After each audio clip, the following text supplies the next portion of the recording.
زمونږ وطن افغانستان د هرې شېبې ورځې او اونۍ په اوښتو او د ګړۍ د لنډو او اوږدو ستنو په تاوېدو د خپل تاریخ یوې ډېرې مهمې نیټې ته ورلنډېږي. 2040 کال کې به د هغې ښادۍ ټیک 3 پېړۍ پوره شي چې بابا ټولواک ابدالي احمدشاه پکې د افغانانو د سترواکۍ جنډه هسکه کړه. په دغو نږدې 110,000 ورځو کې پر وطن ډېرې تودې سړې راغلې. ولسونه یې تجربې وکړې او ولیدې. په دوی هم تجربې وشوې او لا کیږي. و در این موجهای پرتلاطم صداها افغانستان با آنکه از گرداب به گرداب در آمد یا در آورده شد، برخلاف آرزوی حسودان اما شمع زندگانی آن از پرتوافشانی باز نماند. درس‌های این پیچ و خم‌های تاریخ برای آینده میهن و میهنیان چیست و ره ما به کجا خواهد کشید؟ د غیر سیاسي بحثونو یوې مفصلې او نوې لړۍ کې به د راتلونکي لپاره د تیر لوستونه له یوه داسې چا سره چې د ژوندانه ډیره برخه یې د هغو په زده کړه او ورزده کړه اړولې رایاد او تازه کړو، له ولسمشر محمد اشرف غنی سره.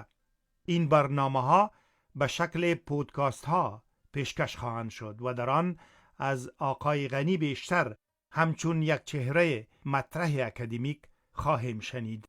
د دې خپرونو مهال د کډوالو له نوي ټوکېدلي بحران سره برابر راغی. پاکستان له مخکني حکومتي اعلان سره سم د افغان کډوالو په یو مخیزې استنې لاس پورې کړ. کابل چې دغسې یوې ننګونې ته نه و چمتو، له اسلام آباد سره په ناندریو کېوت، خو بهیر ونه درېد او کډې هره ورځ پر ډیورن لیکه افغانستان ته اوړي.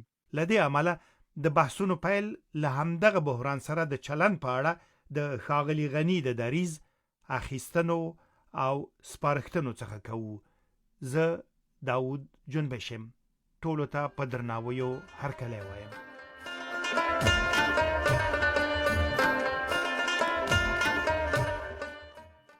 ډاکټر صاحب هرکله ستړي مشئ. بسم الله الرحمن الرحیم. ډیره مننه، خدای مو بخیر ساته. سلامونه او احترامات مې ټولو خویندو ورونو ته. زه به جرګه، مرکه، خطبه ټول معنسی دي، نو دا د خدای جل شانه اراده وه چې زه به کې داسې عمده کلمات په تانیث باندې ختم سي. نو هیله ده چې ما احترامات ټول خویندې او ورونه ومني.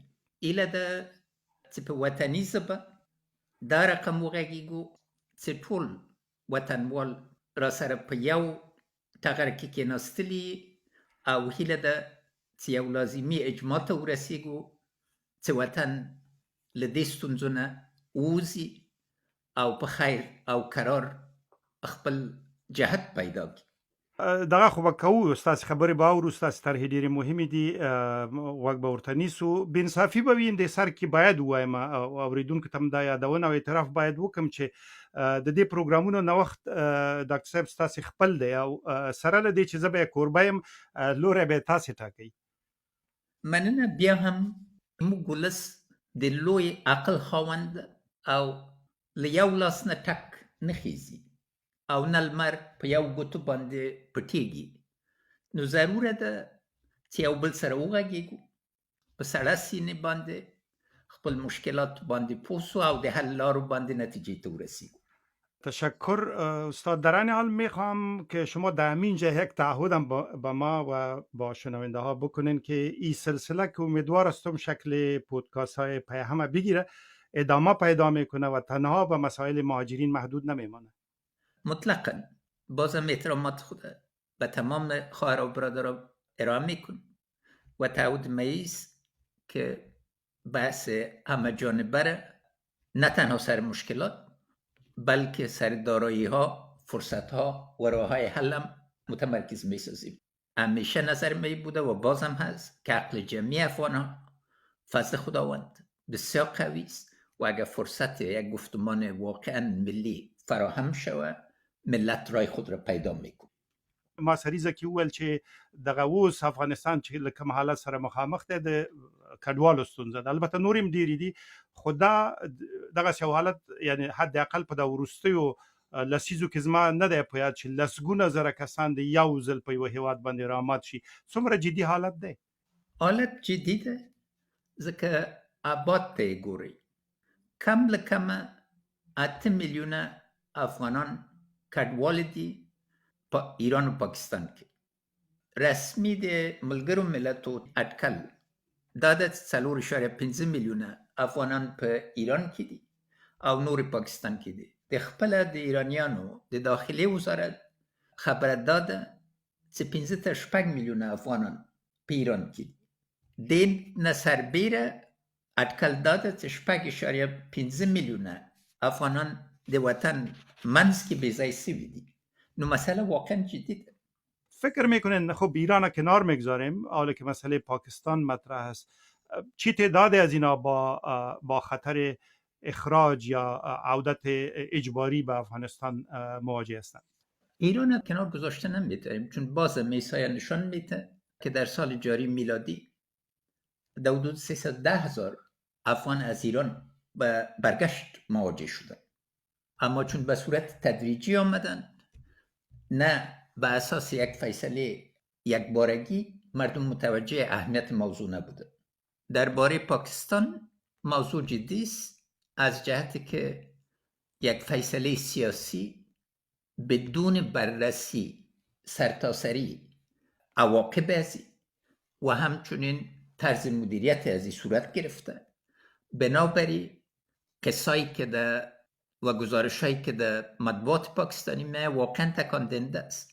افغانایی که سالها یا زیاده از چند دهه شرکای پاکستانی داشتن در بعضی معاملات تو اینا، یک دفعه تمام امکاناتشون از پیشان گرفته شده. موضوع اساسی ایجاد ترس است. ترس شدید در بین مهاجرین افغان امروز در پاکستان با وجود آمده، خود مسئول نمیدانند و متاسفانه فساد پلیس و کارمندای دیگه هم اینا را شکار ساخته. وقتی که ترس موجود باشه، این ترس به حرکت مبدل میشه و ابعاد از این فعلا قابل پیش بینی نیست. من احصای دقیقا نیافتم. تصاویری که در رسانه های اجتماعی و اینا پخش میشه و به نشر میرسه، تعداد زیاد از مردم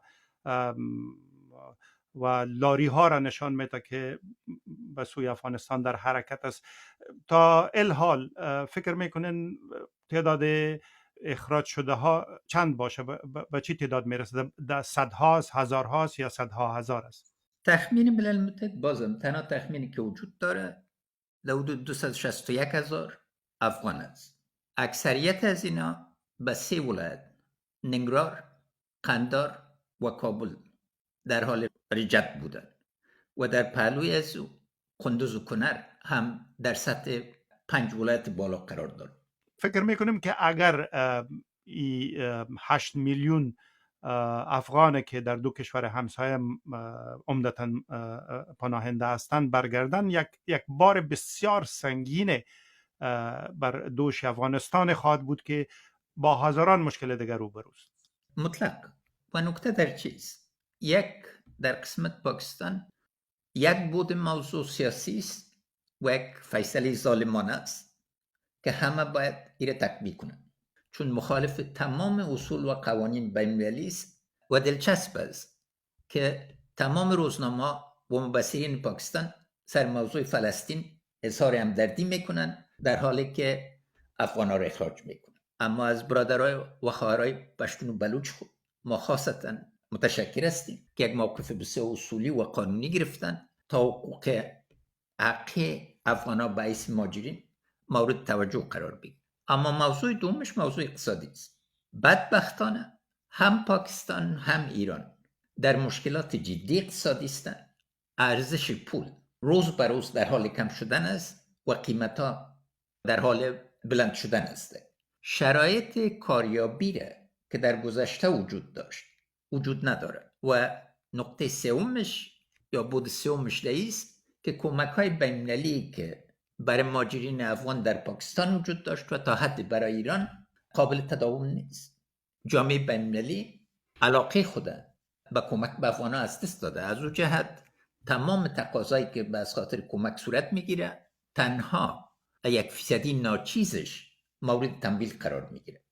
استاد ولې نو دومره یوه لویه پیښه که فاجعه ورته ونه وایو روانه ده، ملګري ملتونه د هغوی بېلابېلې مؤسسې تقریبا هېڅ غبرګون هېڅ عکس العمل نه لري. پوهېږم چې غزه کې کړکېچ روان دی، دنیا په همغې خوا اوښتی، خو دا دومره لوی انساني بحران د پیښېدو په حال کې دی، موږ هېڅ نړیوال غبرګون نه وینو. خو دلته بیا هم څو خبرې دي جناب جنبش صاحب.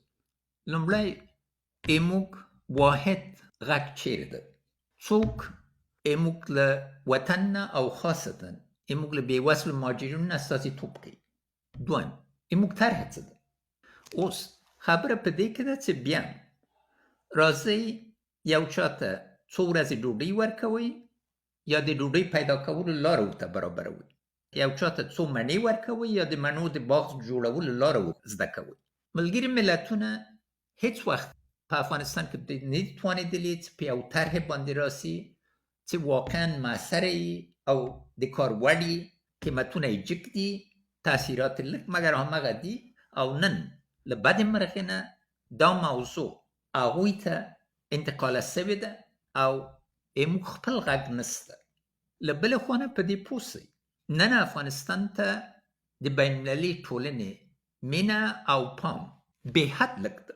موږ اوس د سومالیا په صف کې او دا ما بار ولس ته عرض کړی وو، خو له بدې مرغې نه او پایداره سوله او آبرومنده سوله چې موږ آرزو هغه ته ونه رسید. نو ضرور ده چې باید پوه سو چې غیر له دې نه چې خپل ملا وتړو او یو لازمي اجماع ته لاړ سو او یو طرحه ولرو او دې موضوع سره په یو اساسي ستونزې باندې چې ملي ګډون غواړي او لنډ مهال، منځ مهال او اوږد مهال اقدامات غواړي، بې له هغه نه سړی انکار کوي. له انکار نه باید ووځو چې پوه سو چې مسله څومره جدي ده او اول ګام به همدا وي چې پوه سو چې ابعاد څه ده. نن له بدې مرغې نه ټول ارقام له افغانستان نه په پټه تیاره کې دي، نه پوهېږو چې څه روان دي. له باندې نه د مثال په توګه وایي چې په ورځ کې 10,000 افغانان پاسپورت اخلي، سروېګانې وایي چې ډېر افغانان غواړي چې ووځي.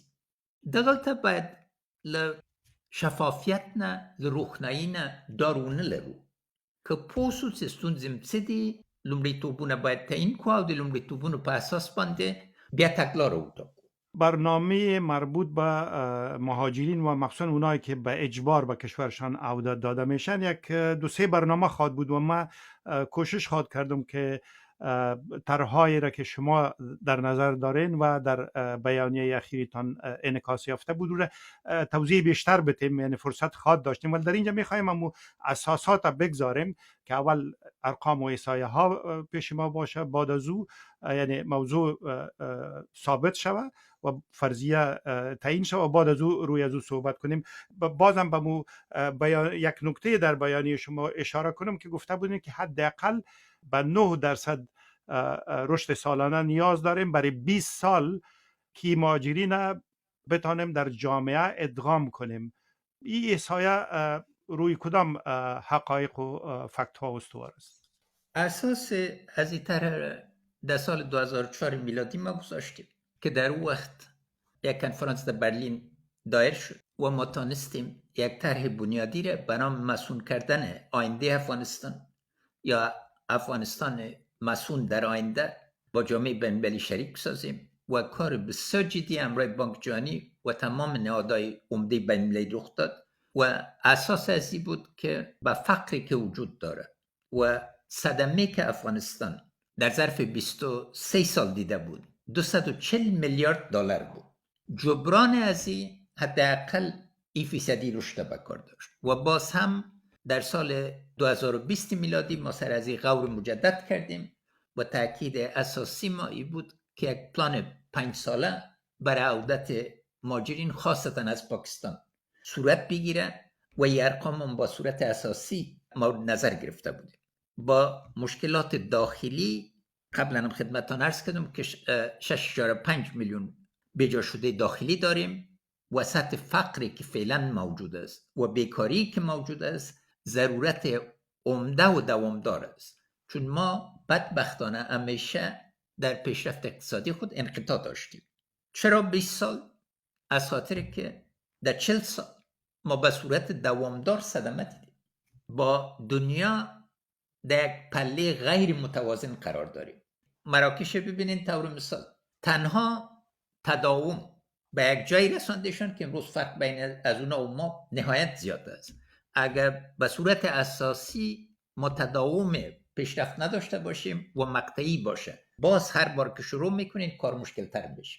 فکر نمیکنین که یک رویا باشه، به خاطر از اینکه با توجه به مشکلاتی که در جهان است، اقتصاد جهان تقریبا در بسیاری کشورها با حالت رکود اگر نباشه با رشد بسیار بسیار بدی مواجه است. 9% رشد سالیانه فکر میکنین بر افغانستان ممکن هست؟ و اگر ممکن نیست، که من فکر میکنم نیست، در اون صورت این ماجرینی که عودت میکنن با چی سرنوشت روبرو خواهد شد؟ نکته که کلیدی پس می سر از که انتخاب ملت چیست؟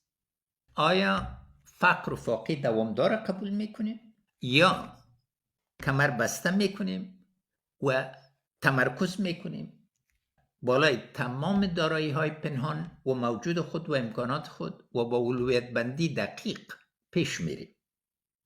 اگر 9% نباشه باید بفهمیم که نتایج 4% چیست، نتایج 6% چیست، نتایج 9% چیست. و یک بار که هدف معلوم شود معیارهای بررسی واضح میشه و بالای امکانات از طرف دیگه میبینیم. ما برخلاف اکثریت خوشبین هستم، چون حتما در بحث‌های بعدی به تفصیل سر دارایی‌های پنهان و آشکار افغانستان صحبت کرده میتونیم. کشورهای دیگه اگر با مشکلات جدی روبروستن بازم سطح انکشافشان به اندازه است که فیصدی رشد 1% یا 2% هم بر از اونا نهایت مهم است و قابل توجه است. اما یک اقتصادی که بسیار ضعیف باشه، مثال در سالهای اول بعد از پروسه بونز ما به 20% هم رسیده بودیم و اگر او به صورت منسجم دوام داده میشد و باز جنگ تحمیل شده وجود نمی داشت، ما در حالت دیگه می بودیم. بنابراین این به یک انتخاب وابسته است. کشورهای وجود داره که انتخاب به صورت واضح کردن و واقعا پیشرفت کردن. کشورهای دیگه وجود دارن که فرصت مورد نظر نگرفتن و عقب رفتن. بنابراین بین وضعیت موجود که وضعیت خوشایند نیست، امید است همه در اجماع باشند که وضعیت انکشافی نیست. آیا به طرف عقب میگردیم که فقر زیادتر شود و ناتوانی اقتصادی ما زیادتر شود، یا به طرف آینده میریم که توانا شویم و بتانیم حس امید ایجاد کنیم که همه دست با هم بتن تا زندگی خود ما تغییر بدیم. و هم ضرورت از این واضح میشه که با کی چی نوع همکاری میکنیم تا چیزی که دلخواه ماست و هدف ماست عملی شد. ستاسو اشاره هم به تلته د فکر کوم چې وایي شکم تا شکم فرق است، یعنی د برتانیا د امریکا یا د نورو پرمختللو هیوادو 2% وده او زمونږ 0% قطعا د مقایسې وړ نه دي. دقیقه ده. تاسو د ملي مشارکت د ګډون د نظرونو او فکرونو د یو کولو وړاندیز وکړ. فکر کوي چې څه کېدلی شي، یعنی څنګه دا نظرونه او فکرونه او هوډونه او تکلونه سره یو ځای شي؟ هغه څوک چې اوس په واک کې دي او هغه څوک چې نه دي ناراضه دي، دوی څنګه دا فکرونه سره نږدې کړي؟ لومړی خبره په دې کې ده چې راتلونکي څه ګوري یو مقطع د زمان باید وټاکي چې هغه ډیره څرګنده او وایي په هغه مودې کې څه رقم وطن غواړي. ما وړاندیز دا ده چې 2040 کال چې د احمدشاه بابا د ولسواکۍ 300 کلیزه ده یو ملي هدف باعث وټاکل سي. افغانستان به 300 کلن سي په هغه کال کې، پاکستان به 100 کلن سي. په 300 کلنۍ کې څه رقم هیواد غواړو؟ دا لومړی خبره ده. یعنی دا باید یو ایډیال په توګه ځان ته وټاکو، مخکې وټاکو. ځکه که اوس له بد مرغه نه ټول په دې فکر کې چې سبا څه کیږي یا بل سبا څه کیږي، څوک کومه چوکۍ کې دي، او زه په لاسي په دې باندې راځم ځکه ایمان اصل به ژوندي نه یو. ضرور ده چې داسې یو هدف وټاکئ چې له شخصي نظریاتو عقدو نه وتلي اکثریت مطلق د افغانستان ځوانان دي. دا ځوانانو ته څه رقم راتلونکی برابروي؟ دوی خپله څه رقم توان مندیو ته اړتیا لري چې په خپل لاس خپل وطن جوړ کړي؟ نو دا یې لومړۍ خبره ده. که اوس ته راځئ د هغه هدف او اوس په منځ کې اساسي ستونزې باید په سړه سینه وڅېړل سي، ورباندې یو نتیجې ته ورسېږئ چې دغه اوسني وضعیت کې دغه منفي ابعاد د ژوند دي، دغه مثبت او منفي څنګه لګولی سو، مثبت جهات څنګه ډیرولی سو، او درېیمه برخه په دې کېږي چې له اوسني وضعیت نه تر 2040 اهدافو ته څنګه رسیږو، چې هغه د لاره نقشه ده چې دوه برخې لري. یو باید په واضح توګه ځینو لومړیتوبو باندې نتیجې ته ورسیږو، دوم عملي برخې باید وګورو چې څنګه یې سرته رسوو، او که شرایط بدلیږي څنګه بیا هم شاته نه ځو. دغه یوه لاره ده چې موږ ته جهت ورکوي. یعنی وایاست چې اوس وطن لومړیتوب وټاکئ، ځان دپاره څه مه غواړئ؟ مثلا آیا تاسې هم د ځان دپاره څه نه غواړئ؟ نه، زه ځان دپاره څه نه غواړم، وطن دپاره مې هر څه غواړم. هغه د غني خان شعر دی وایي چې ستا سر چې وي ټیټ نو زه به شان او شوکت څه کړم. د وطن سر لوړ کړو چې د ټولو سر ورسره لوړ شي. بلکل. اوس باید د مهاجرو د کډوالو مسله د جذباتو له نظر نه، د عقل نظر نه، د احساساتو نظر نه، دریو برخو نه زښته ډېره مهمه ده، ځکه باید ټولو ته ثابته سوي که ځان افغان ګڼئ که نه ګڼئ، ګاونډیان درته افغان وایي، او وخت چې یو فیصلې باندې ورسیږي وایي افغانان دې ووځي، منځ کې توپیر نه کوي. او وطن منځ کې بل وطن نه لرئ، بل ځای کې عزت نه لرئ، ډېر به اوچت سئ د فرد په حیث باندې، اما جمعي عزت به نه لرئ. خوند چې په هغه ژوند کې ده، ځکه هغه خاورې کې یو راز ده، یوه جذبه ده چې بل چېرې نسته. او همدا وایي چې هر چا ته خپل وطن کشمیر ده. هر سوړ ډاګ د افغانستان ماته د زرو له کانونه په ګاونډي ملک کې اوچت ده، او خپل د وطن د هر ماشوم درد مې هغسې مې کړی چې نور مې نه کړی. دا باید دې باندې باید ټول اعتراف وکړو.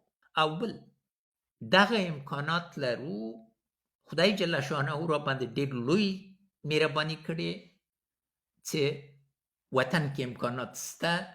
یو بېګناه بندي باید له بنده خلاص شي، د هغه بېګناه نوم عقل ده. که جمعي عقل د افغانستان له بندیتوب نه خلاص شي او پرېښودل شي چې ګډ فکر باندې راسي او یا لازمي اجماع ته ورسیږي، موږ مخکې تللی شو. مګر که عقل بندي کوي نو بیا بله خبره. بسیار تشکر استاد. البته ما گفتم که یک سلسله چندین پروگرام در مورد مسئله مهاجرین خواهد بود، ولی به جا نخواهد بود اگر اینجا بپرسم که شما به منابع طبیعی اشاره کردین که میتونیم برای حل بخش از این مشکل از او استفاده کنین. دقیق تر گفته میتونین منظورتان چیست؟ یعنی استخراج تسریع بیافته یا سرمایه گذاری ها جلب شود که برای مردم کار ایجاد شود یا چی؟ مسئله اصلی بازم در ترازو اگه پیشرویتان باید، در یک طرف ترازو فقر ماست، فاقه ماست، مشکلات ماست، عدم توانایی ماست، مهاجرین ماست. طرف دیگه امکانات است. موقعیت افغانستان در یک آسیای متحرک طلاست. معادن افغانستان اساس انکشاف افغانستان تأمین کرده میتونه. منابع آبی افغانستان هر روز اهمیتش در منطقه و در سطح جهان بالا میره. تنها امکاناتی که از کوریدورهای هوایی که از فضای افغانستان تیر میشه، منابع باد ما تنها 70,000 مگاوات برق از پیش تولید شده میتونه. آفتاب به کنار بگذارین که مقدارش عظیم است. منابع طبیعی ما، زیبایی، حیثیت توریستی، موقعیت شهرهای ما، قشر جوان ما که اکثریت مردم تشکیل میده، این نقاط است که امروز استفاده موجه از این صورت گرفتن میتونه و در عین حال یک امنیت نسبی به وجود آمده که ما را امنیت منفی از این خاطر میگم که از نگاه فلسفه اسلامی امنیت مثبت 5 جهات داره، بار رو تشریح دادیم و مسئولیت عقل جزء از اوست. نکته کلیدی در این نیست که ما منابع نداریم. نکته کلیدی در است که باید یک اجماع سیاسی و اجتماعی وجود داشته باشه تا طرح‌های اقتصادی را که به پیکر ما و به جامعه ما مناسب است خود ما با همکاری بین‌المللی به وجود بیاید.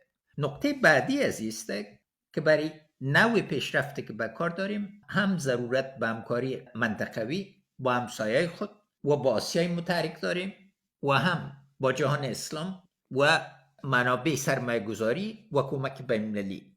نکته که عاجل شده، ما به منابع بین‌المللی معاصر ضرورت داریم و با بازاریابی معاصر تا بتوانیم تحرک را ایجاد کنیم که کار. ولی استاد فکر میکنین که در شرایط فعلی که نظامی که برای جهانیان قابل قبول باشد افغانستان نیست، روابط افغانستان با جهان قطع است، در این شرایط این طرحهایی را که شما تشریح کردین ممکن است یعنی استفاده از امکانات فضا و موقعیت و مثلا منابع طبیعی و غیره؟ شما انگشتان سر نقطه کلیدی گذاشتید. اگر ملت اول قرار میدیم باید مسئله مشروعیت داخلی و مشروعیت منطقه‌ای بین‌المللی باید در صدر کار ما قرار بگیره. اونهایی که با زور حاکم شدن امروز باید به این اعتراف برسن که آیا توانایی زیر دارن که آینده مردم افغانستان مدیریت کنن یا ضرورت به یک تغییر بنیادی و یک بررسی جدید وجود داره تا ملت آواز شنیده شود و ملت رای خود بسنجه و به صورت واضح خوف، ترس و به امیدی جای خود با امید، اعتماد و اعتبار با آینده بده. ما ځان سره داسې یو تصمیم نیولی و چې تیر باندې به پوښتنه نه کوم. دا پوښتنه چې اوس کومه دا هم تیر پورې هېڅ اړه نه لري.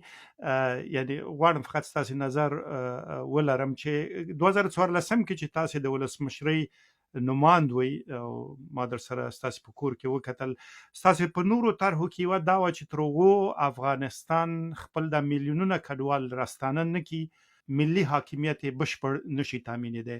او تاسو مفصل تشریح هلته ورکړه چې زما خوښه شوه هغه وخت، او تاسو ویلي چې دا به یوه لکه خوږه ګوته غوندې وي، همیشه به ګاونډیان چې کله افغانستان ته په قاریږي دغه خوږه ګوته به نیسي او افغانستان ته به زیان اړوي. هغه وخت کې خو دا کار ونه شه، دلایلو باندې نه راځو. خو که تاسې اوس هم کابل کې وایې له دغه اوسني کډوالي بحران سره به ستاسې چلند له اوسني چلند سره څه توپیر درلودی؟ لومړی ما طرح برابري کړې. ګورئ، د افغانستان د اوبو انسجام دا ټول د دې دپاره و چې مهاجر راسي. هغه ورځ کې چې ما ویاړ د دې درلود چې د کمال خان بند پرانیستم، باندې مې وکتل مرغان راغلي وو. مرغاویو دا وي اوبو باندې، ځکه دا طبیعي ده، چیرې چې اوبه پیدا سي مرغاوی نور مرغان راځي. ما څه وویلې؟ مال مهاجر مرغان برته راغلل، زه په دې هیله کې یم چې مهاجر افغانان برته راسي او دا ځمکه خړوبه کړي. موږ د دې امکان لرو، یو له ډېرو کمو هېوادونه یو چې 1 میلیون هکتار ځمکه خړوبه کړو او د ټول بندونو طرح یوه ماده وي، په عمل کې وي، امنیتي شرایطو هغه وخت پرې نه ښودو او ټول تمویل سوی. بل طریقه د اجرای واضح ده او اوم لیدل چې ملي شرکت چې جوړ سو، خوشتیپه اوله مرحله ته تکمیل ته ورسېده. بنسټونه چې جوړیږي د افرادو دپاره نه جوړیږي، ولسونو دپاره جوړیږي. همدغه رقم د ښارونو د ودې دپاره دا د افغانستان د لمر باندې پانګه اچول چې شین صنعت او شنه انرژي دا څنګه په پښو درېږي، دا ټول برابر دي. راتلونکي بحثو کې به انشاءالله تعالی ورباندې غږیږو. اما اصلي خبره دا ده چې هر وار چې افغانستان کې یو ستونزه پیښېده چې ما د دې شرف درلوده، د دې ویاړ درلوده چې د وطن خدمتګار اوسم، ما فوراً هغه باندې تمرکز کوو، که سیلاب و، که زلزله و، که هر بله مسئله و، توجه باید فوري ورباندې سوی وي او امکانات باید له سره وسنجوي او په خدمت کې واچوي. نن د دغه مهاجرونو دپاره د کور برابرول، د کار برابرول او د با عزت ژوند برابرول باید په لومړیتوب کې وای او ایله د لومړیتوب کې اوسي. خب مسئله اونهایی که به اجبار عودت داده میشن هنوزم برای ماها و اگر سالها نباشه برای ماها ادامه خواهد داشت. روی ازی صحبت میکنیم. شما قبلا اشاره کردین که روزانه چندین هزار نفر پاسپورت میگیره، یعنی اگر از یک طرف مردم عودت داده میشه، یک بخشی از جامعه در حال فرار هم هست. این مسئله دو بود داره بازه، چون یک بود از کسایی که پاسپورت میگیرن بازم ارقام نشان میده که یک قسمت از اینا خواستن که در پاکستان به صورت قانونی میرن، برای معاینات صحی میرن و همچنین به ایران و دوباره پس میگردن. بنابراین باید تنها از یک جهت تعبیر نشه، اما نقطه دیگه که بررسی اداره ایژه فاندیشن یا نهاد آسیا نشان میده مردم سر آینده بی اعتماد است، ناراض است و آینده خود نمیبینن. در این معلوم دار مسئله تعلیم و نوع تعلیم، مخصوصا تعلیم دختران و کاربر زنان، یک مسئله اساسی مطرح است. عفت باید تفکیک شود از حجاب. آیا باقی دنیای اسلام مسلمان نیستن؟ عفت رعایت نمیکنن؟ دارای اخلاق نیستن؟ بنابراین مشکلات جدی وجود داره که امید کم کرده، یا امید قطع شده یا امید کم شده. امید باید به صورت اساسی و حس تعلق، نقطه که قابل تاسف است خاصتا در دیاسپورای ما است که حس تعلق مورد سوال گرفته شد و وقتی که با کلمات نهایت زشت یک بخش افغانا بخش دیگه افغانا را خطاب میکنن، این خودش علامه بی‌اعتمادی است. مونږ وایو ډیر باندې جدي کیږو، خو موضوع جدي ده، حتما جدي خبرې پکې راځي. د دې خبرونه په دې وروستیو شیبو کې غواړم ستاسو تجربه واورم، خپل به هم درته وایم. یو پښتو لنډۍ ده وایي څوک پر رضا له ملکه نزي، یا ډیر غریب شي یا د یار له غمه ځینه. نو حتما خلک مجبوریتونه لري، یا غریب دي کارونو پسې ځي یا د یار له غمه ځي، چې دې مورد کې کېدای شي یار د وطن غم وي. زه په خپله تحصیل کې وم او پی ایچ ډي ډاکټرۍ باندې مې کار کاوه او غوښتل مې چې په بیړه هر څومره چې ژر ممکنه وي وطن ته ستون شم، بیرته پوهنتون کې خپل کار پیل کړم، چې له بده مرغه کابل کې د جهادي ډلو جنګونو دغه امکان را نه کو. هرګز هیڅ کله مې نه غوښتل چې په بل هیواد کې پاتې شم، نه مې د چا نه پناه غوښتله، خو مجبوریتونه شو. غواړم له تاسو نه واورم، تاسو هم تحصیل ته تللی وئ، بیا څه پیښ شو؟ خپله تجربه که راسره شریکه کړئ. د اسویلي خبره د سوړ اسویلي.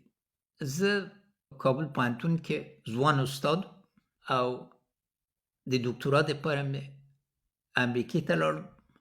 دا په 1970 میلادي کال کې او ارادم دا وه چې 2 کال بعد نه برته راسم. د ثور کودتا چې وسوله په 3 میاشت کې اما ټوله کورنۍ مېرمنې پاتې وې کور کې، اما نران ټول بندیان شول او امو کلی سرخاو کې په لوګر کې لومړی کلی یو چې بمبارد شو. نو 2 کاله په 40 کالو باندې بدل شو. زه به 2 خاطرې در سره شریک کړم. یو پلار مې ترونه مې دا ټول په زندان کې و، په چرخي کې او په یوې کوټې کې و چې ځای د دې نه درلود چې په عین حال کې ټول ویده سي، او یو څپلی یو جوړه کالي سره تللي و. نو ما کوښښ کوو چې هر 2 اونۍ یا 3 اونۍ تلیفون وکړم چې خبر واخلم چې ژوندي دي که نه دي. همدومره. یو خپلوانم تلیفون درلود او په 3م وار مې چې تلیفون وکړ راته ویل نور ماته تلیفون مه کوه، دا ماته خطر پیدا کوي. ډارېدل له استخباراتو نه ډارېدل. ډار داسې و او جنبیر صاحب فکر وکړي چې سړی څومره ناهیلي کېږي. میاشتې په میاشتو کې راته معلوم نه و چې ژوندي دي که شهیدان سوي دي. یو تره مې شاپورخان د خدای وبخي، جنرال شاپورخان شهید شو. نور ووت حربي پوهنتون قمندان و بیا وروسته لوی درسیز شو. بله.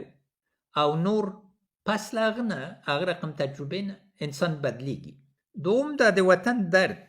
زه نړیوال بانک کې یو ډېر لوی پروژې کې باندې مې کار کوو روسیې کې، او نیمه شپه و یا ویښ سوم دا بی بي سي مې روښانه کړ.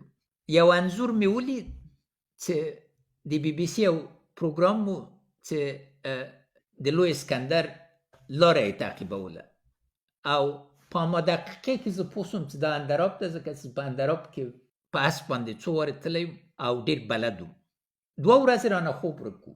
د وطن تصویرم چې د ولید وطن تصویر مې چې ولید 2 ورځې رانه خوب ورک و. آه کلا، آه خاطره، آوا مینه.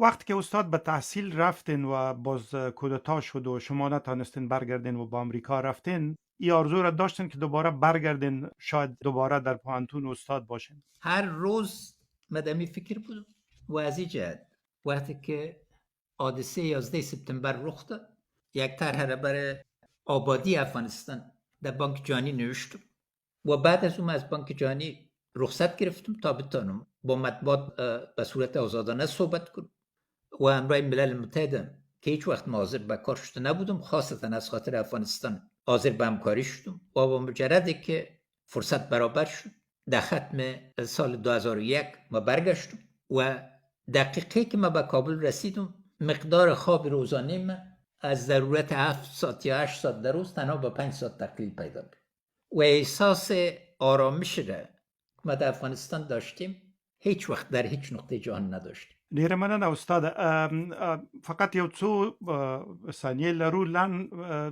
زه په خپله یعنی د مهاجر نوم را باندې نه دی ایښودل شوی، ځکه چې هلته پاتې شو، کار مو کاوه. تر یو وخته مې د روسیې ویزه درلوده، مسکو کې مې په بازارونو کې کار کاوه، شیان مې خرڅول چې خپل روزي پیدا کړم. یو 3 میاشتې راته یوه فرانسوي مؤسسه وه، اکلیبر نومېده، هغوی موږ ته یو څه پیسې راکړې. د یونیسار نه مې وروسته بیا کارت واخیسته، اما رسمي ثبت شوی نه و، فقط د پولیسو نه مې په ځان خلاصوه. ستاسې خپله تجربه څه وه؟ یعنی د مهاجر په نامه یاد شوي یاست کله؟ معلوم دار مگر زه رسمي مهاجر نوم، ځکه چې کولمبیا پوهنتون ماته سکالرشپ راکړی او پس له نه زه اول د برکلي پوهنتون کې استاد سوم، پس له نه د جانس هاپکنز پوهنتون کې، او پس له د 10 کاله و چې استادي مې وکړله، او پس له نه 10 کال نړیوالي بانک کې وم. نو ما خپله روزي خپله ګټله او ګټلې مې وه، مجبور نه سوم. اما د روحي وضعیت د مهاجر وضعیت و، ځکه ملک ما نه و. اما زوی ډېر کوچنی و، زه فکر کوم 7 کلن و یا 8 کلن و. نو یو ورځ ماته یو شی لیکلی و چې پلار مې یوه آرزو لري په ژوند کې چې بیرته وطن ته لاړ سي، او زه نن ورته دعا کوم چې دا آرزو یې ترسره سي. او څه چې ما کول او څه چې ما لوستل او څه چې ما نړۍ کې ولیدل، د دې دپاره و چې یو شی زده کړم چې د افغانستان په درد وخورم. یوه لنډکۍ تجربه د ازبکستان هم درته وایم. د ازبکستان تلویزیون یو پروګرام درلوده، د ځینې کسان چې د امیر عبدالرحمن خان سره کله چې د امیر شیر علي خان نه دوی ماتې وکړه او سمرقند ته واوښتل، د هغه سره تللي وو، ازبکان شوي دي، ژبه یې له لاسه ورکړې وه، ازبکي وه. خو دوی ویلې چې موږ د افغانستان یو پوښتنه یې ترې کوله. یوه پیړۍ وروسته دغه پروګرام جوړېده. وایي د کوم ځای د افغانستان یاست؟ ده ورته ویل د لغمان. وایي د خپلې ژبې د وطن د ژبې کوم شی دی په یاد دي که نه دي؟ زه له هغه وخت محصل وم. نو ده دغه یوه لنډۍ ورته وویله، وایي مسافري سخته خواري ده، باران به اوري څوک به ځای نه درکوینه. او ده ویلې چې مور به مې چې ډېره یا نیا به مې چې ډېره په تنګ شوه، نو دغه لنډۍ به یې ویله، وایي دغه یو شعر به یې وایي، وایي دغه مې په یاد دی، نور مې هیڅ شی نه دی په یاد. رښتیا هم بېوطني ډېره سخته ده او وطن ته ستنېدل کیدای شي سخت وي، اما د عزت ژوند پکې ممکن دی. غیر له هر دره‌ای که د موږ باید موږ د آبادۍ و نښانه یي. بار بار په تورې غږېدلي یو، بار بار په ټوپک غږېدلي یو، بار بار په میړانې باندې غږېدلي یو. اوس راسئ چې دا تعریفونه بدل کړو. آبادول، یو بل سره ژوند کول، د یو بل منل، په ګډه د ټول افغانانو عزت ساتل، نوم ګټل په دې نه کېږي چې څوک خوروئ، څوک سپکوئ، په دې کېږي چې د افغان نوم اوچت کړئ، په هغه نوم کې د ټولو عزت ده. او لکه چې په یو هر ځای کې دي د هویت دایرې دي، مختلف ژبې لرو، مختلف قومونه لرو، مختلف ولایات لرو، اما دا ټول یو بل سره تړلي دي. او انشاءالله تعالی په راتلونکي بحثو کې به دی باندې غږیږو څنګه ټول افغانان د یو بل متمم دي، نه د یو بل د کمولو ذریعه. دا د جمع کولو خبره ده، نه د تفکیک کولو. د وصل خبره ده، نه د فصل خبره.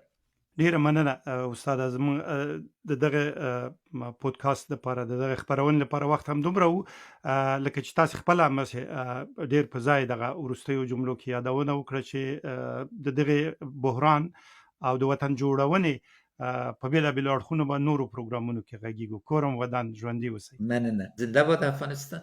یشسن افغانستان. تل دی افغانستان.